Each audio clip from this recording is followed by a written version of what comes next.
Mi nombre es Juan Camilo Ramírez, soy estudiante de Trabajo Social de la IU Digital de Antioquia y en esta oportunidad para la actividad entrevistando a nuestros líderes sociales contemporáneos, quiero agradecer a Sara, Líderes Ambiental Popular en el municipio de Caramanta, Antioquia, por brindarnos su tiempo y espacio para esta entrevista. Hola, buenas tardes, mi nombre es Indilicia Arango, estudiante de Trabajo Social de segundo semestre de la IU Digital de Antioquia. Buenas tardes, mi nombre es Luisa Fernanda Botina Granda, actualmente curso segundo semestre en la Universidad IU Digital en la carrera de Trabajo Social. Mi nombre es Sara Arango, soy ambientalista popular y alrededor de toda mi vida llevo participando en procesos de defensa del territorio. Caramanta es un municipio que se ubica en el suroeste de Antioquia, a 117 kilómetros de la ciudad de Medellín, y hace muchos años fue paso obligatorio cuando la vía por la Pintada no estaba entre Caldas y Antioquia. Teníamos una población donde los datos arrojan más de 11.000 habitantes. En este momento contamos cerca de 4.000 y fluctúa a veces a los 5.000, 4.600 más o menos.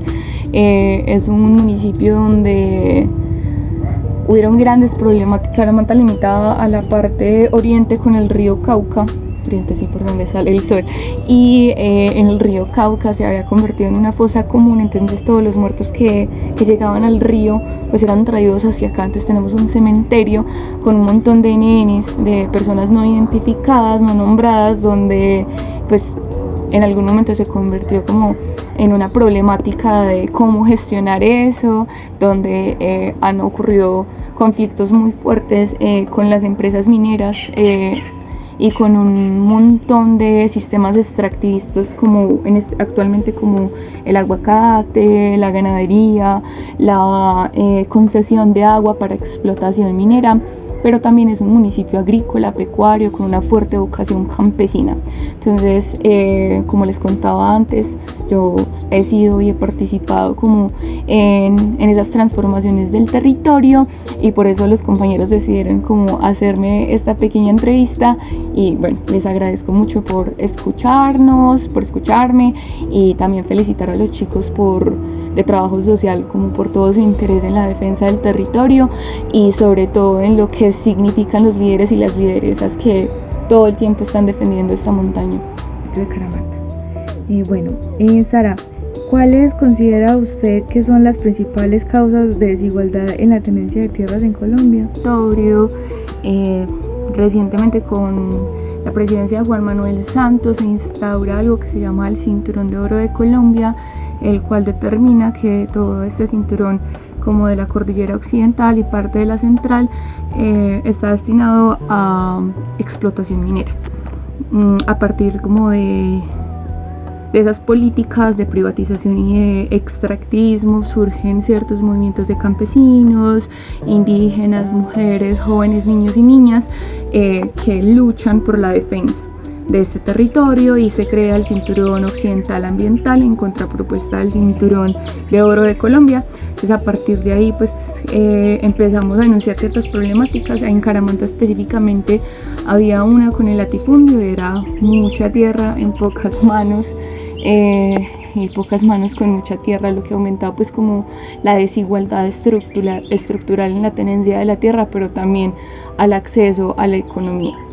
Creo que una de las desventajas o mayores problemáticas de estos pequeños campesinos y campesinas con poca tierra, esa pequeña población, no pequeños como su configuración como población, porque creo que los campesinos y las campesinas seguimos siendo una población mayoritaria en estos territorios que estamos ocupando o que están ocupando cinturones de miseria, por ejemplo en la ciudad, o engrosando esos cinturones de miseria.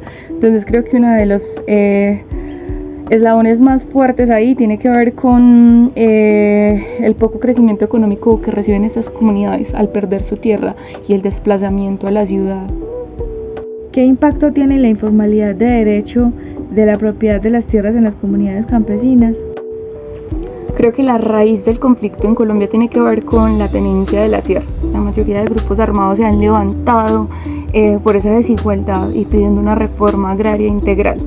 muchos grupos armados han configurado como toda su estrategia política o de guerra alrededor de esta petición. Entonces creo que la informalidad en la tenencia de la tierra ha permitido que grandes terratenientes, aprovechando de esas circunstancias, coopten gran parte del territorio productivo de grandes tierras y que las comunidades hayan sido desplazadas a la periferia o a la ciudad. Esa desigualdad estructural ha generado conflicto armado, violencia y también como poco acceso al usufructo que da esa tierra a la economía. ¿Cómo afectan los conflictos sociales y armados a la tendencia de las tierras y a las condiciones de vida de los campesinos? Los desafíos que enfrentan los campesinos y las campesinas en este momento frente a la tenencia de tierra tienen que ver no solamente con defender un territorio, sino con defender su cuerpo. El caso de Jericó con los campesinos, campesinas, jóvenes, niños querellados, donde se pone en vela, donde la ley además pone en vela el habitar un territorio, el habitarlo de forma cultural, política, simbólica, lo que significa la tierra para los y las campesinas. Y es un reto defender ese sentir, porque claro, tú tienes un modo de vida campesino que no solamente implica el trabajo en la tierra, sino un aspecto cultural que tiene que ver con la alimentación, con el vestuario, cómo te relacionas simbólicamente con el territorio, cómo te relacionas con la comunidad, y defender eso pues te cuesta la vida. En Colombia te cuesta la vida, porque ser un líder o una lideresa ambiental o campesina, pues Colombia es uno de los países con más asesinatos de líderes y lideresas sociales, entonces ya ese es un gran reto. ¿Qué estrategias podrían implementarse para garantizar una tendencia de tierras más equitativa y sostenible? Más que estrategias, creo que son retos. Yo confío en que la reforma agraria, una reforma agraria integral puede ser la solución como a ese despojo, pero también acompañada de unas políticas públicas que aseguren pues eliminar los intermediarios que existen entre ese comercio que se hace entre los campesinos y la ciudad, acompañamiento para que las y los campesinos que retornen a sus territorios puedan tener cultivos sanos, sin químicos, una alimentación pues balanceada, basada en las plantas que da el mismo territorio. Creo que se necesitan políticas públicas que garanticen el acceso a servicios básicos como el agua. En Caramanta muchas de las veredas no tienen agua potable, muchos de los ríos se han secado porque los monocultivos están instaurados en la parte alta. Caramanta es una montaña, entonces en la parte alta donde nace el agua hay monocultivos. Creo que ese conjunto de estrategias y de políticas públicas lograrían detener un poco como ese extractivismo voraz que deteriora los territorios. ¿De qué manera la reforma agraria podría contribuir a la reducción de la pobreza rural en el municipio de Caramanta? La reforma agraria en Colombia ha sido un sueño. No solamente el ideal de esa reforma ha generado violencia, sino que ha generado cambios y revoluciones en la forma de pensar, de sentir y de organizarse de las comunidades rurales. Creo que la reforma agraria contribuiría de una forma muy poderosa a la reducción de la desigualdad y la pobreza, porque redistribuye la tierra que se le ha sido robada a los campesinos. Entonces no solamente desde lo económico, sino desde lo simbólico, desde una familia que perdió a sus hijos por el conflicto, que perdió sus cultivos, que perdió su casa, que perdió su dignidad, y muchos otros que perdieron su vida y que ahora no la pueden recuperar. No hay manera posible de reparar eso. Entonces no solamente tiene que ver con lo económico, sino con lo simbólico, con la memoria de las y los habitantes de esos territorios que ahora no están con nosotros. Pero sí, creo que la reforma agraria es la esperanza para campesinos y campesinas que siguen engrosando los cinturones de miseria de las ciudades y que aún están reclamando. Creo que sería una victoria maravillosa, porque claro, los campesinos y las campesinas sostienen la vida, sembrando el alimento, y a veces no somos conscientes de que la soya es transgénica y que nos sirve para alimentar animales, ¿cierto? Ganado, en este caso es lo que ha sucedido acá en este territorio, como la mayor parte de tierra productiva está en ganadería, monocultivos de ganadería que antes fueron monocultivos de tomate de árbol y que ahora siguen los monocultivos de aguacate sobre esos potreros. Entonces es como justicia también simbólica, creo que lo he mencionado bastante, a la memoria de las víctimas, pero también la reparación y el sustento de la vida de los campesinos y las campesinas.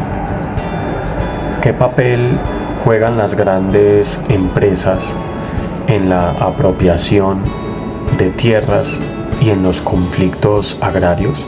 Bueno, creo que esa pregunta es bastante fuerte sobre el papel de las empresas en el conflicto de la tierra, y es que la historia de Caramanta hace muchos años, como desde el 95, era la recuperación de los campesinos y las campesinas de la crisis cafetera, y muchos de ellos no pudieron recuperarse, tuvieron que vender sus tierras, lo que posibilitó que en el municipio el 45% del territorio estuviese acumulados en manos de una sola persona. Hay varias crónicas que hablan sobre ese despojo y sobre lo que sucedió, y casualmente en estos mismos territorios se están instaurando plataformas mineras, cultivos de aguacates, monocultivos de pasto para alimentar ganadería, y es como la imposibilidad de poder luchar por la dignificación de ese territorio, porque pues usurparon todo eso. O sea, Caramanta mide 86 kilómetros cuadrados, ¿qué significa que una sola persona tenga el 45% de este territorio? Y ahí es cuando entran las empresas a hacer alianzas. Entonces, claro, es muy común ver que dentro de un cultivo de aguacate se instaure una plataforma minera, o que dentro de un potrero lleguen a sembrar un monocultivo, porque se pierde la biodiversidad, se pierde la cultura campesina, se pierde la identidad sobre ese territorio. Entonces creo que las empresas se han aprovechado históricamente de esas situaciones en el territorio, pues para generar procesos extractivistas que además violentan los territorios y las gentes que los habitan de una manera muy fuerte, utilizando por ejemplo grupos al margen de la ley, las famosas limpiezas que se hicieron acá en el territorio, que asesinaron jóvenes que no estaban de acuerdo con sus formas de pensar, y lo que hoy nos hace tener un municipio sin memoria, ¿cierto? Muy pocas personas recuerdan el conflicto, ni siquiera dentro de la Jurisdicción Especial para la Paz o dentro del proceso de la paz se menciona a Caramanta como una zona de conflicto. Entonces, si tú le preguntas a cualquier habitante en Caramanta, te va a decir que todo está bien, y es súper grave, porque es como esa Comala que se narra en el libro de Juan Rulfo. Es un lugar sin tiempo y sin espacio y sin memoria.